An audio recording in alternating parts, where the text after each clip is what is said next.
মানুষ বড়ই স্বার্থপর রে, বড়ই স্বার্থপর।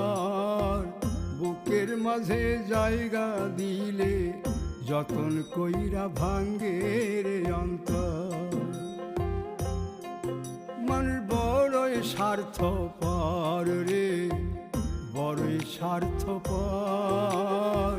বুকের মাঝে জায়গা দিলে যতন কইরা ভাঙ্গে রে অন্তর। অচিনা এক জংলা পাখি যতন কইরা বুকে রাখছি, বুকের পাজর ভাঙ্গা সে যে সাজায় অন্যের ঘর রে, সাজায় অন্যের ঘর। মানুষ বড়ই স্বার্থপর রে, বড়ই স্বার্থপর।